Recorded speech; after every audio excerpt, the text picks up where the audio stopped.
Shabnam, G ಫೈಜು ಏನಾದ್ರು ಹೇಳಿದ್ನಾ? ಏನು ಹೇಳಿಲ್ವಲ್ಲ. ಏನು ಹೇಳಿಲ್ವಾ? ಏನಾಯ್ತು? ಏನೂ ಇಲ್ಲ. ನಿನ್ನೆ ಮಾಸ್ಟ್ರು ಸ್ಟಾಲ್ ಹತ್ರ ಬಂದಿದ್ರು. ನಾನೇನೋ ಚಿಕನ್ ತಗೊಳಕ್ಕೇನೋ ಬಂದವ್ರೆ ಅನ್ಕೊಂಡೆ. ಆದ್ರೆ ಅವ್ರು ಬಂದದ್ದು ಫೈಜುನ ಸ್ಕೂಲಿಗೆ ಸೇರ್ಸ್ಕೊಳಕ್ಕಂತೆ. ಹೌದಾ? ನಮ್ಮಗು ಫೈಜುಗೆ ಸ್ಕೂಲಿಗೆ ಸೇರ್ಸ್ಕೊಳಕ್ಕೆ. ಅದಕ್ಕೆ ನೀವೇನ್ ಹೇಳಿದ್ರಿ?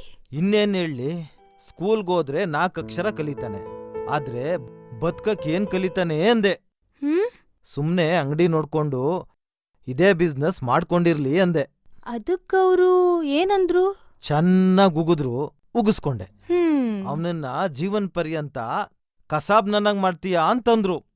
ಅಥವಾ ವಿದ್ಯೆ ಬುದ್ಧಿ ಕಲ್ಸಿ ಒಳ್ಳೆ ಸೂಟು ಪ್ಯಾಂಟಲ್ ನೋಡ್ತೀಯಾ ಅಂದ್ರು. ಅದಲ್ದೆ ಮಾಂಸ ರಕ್ತದ್ ಕಲೆ ಅವನ್ ಬಟ್ಟೆಲ್ ನೋಡ್ತೀಯಾ ಅಂದ್ರು. ಅದಕ್ಕೆ ನೀವೇನಂದ್ರಿ? ಒಂಥರ ಅನ್ನಿಸ್ತು. ಆದ್ರೆ ಅವ್ರ ಮಾತೇ ಸರಿ ಅನ್ನಿಸ್ತು. ನಮ್ ಸಮಾಜದಲ್ಲಿ ಎಲ್ಲೇ ನೋಡಿ ವಿದ್ಯಾಭ್ಯಾಸನೇ ಕಡಿಮೆ. ಎಲ್ಲೇ ನೋಡಿದ್ರು ಗುಜರಿ ಅಂಗಡಿ, ಆ ಅಂಗಡಿ, ಅದು ಇದು. ಎಲ್ಲಾ ಮಕ್ಳು ಬೆಳೆಯೋಗಂಟ ದಷ್ಟಪುಷ್ಟವಾಗಿ ಇರ್ತವೆ, ಆದ್ರೆ ತಲೆಲಿ ಬುದ್ಧಿನೇ ಇರಲ್ಲ. ಅದ್ರಲ್ಲೂ ನಮ್ಗಿರೋನು ಒಬ್ನೇ ಮಗ. ಇವನ್ನಾದ್ರೂ ಚೆನ್ನಾಗ್ ಓದ್ಸಿ ವಿದ್ಯಾವಂತ ಬುದ್ಧಿವಂತನಾಗಿ ಮಾಡೋಣ. ಏನಂತೀರಾ?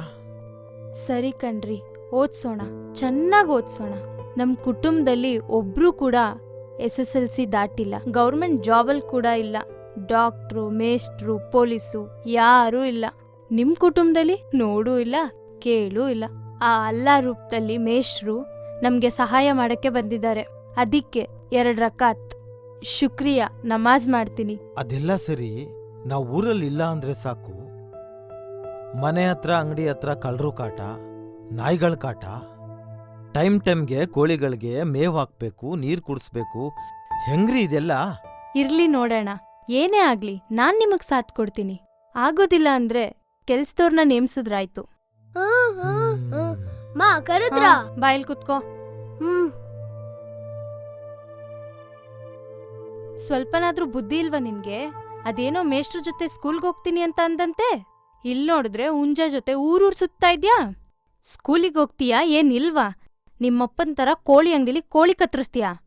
ನಾನು ಸ್ಕೂಲಿಗೆ ಹೋಗ್ತೀನಿ, ಚೆನ್ನಾಗ್ ಓದ್ತೀನಿ, ದೊಡ್ಡದ್ ಕೆಲ್ಸ ತಗೋತೀನಿ, ದೊಡ್ಡದ್ ಬಂಗ್ಲಾ ತಗೋತೀನಿ, ಕಾರು ತಗೋತೀನಿ, ಬೈಕು ತಗೋತೀನಿ.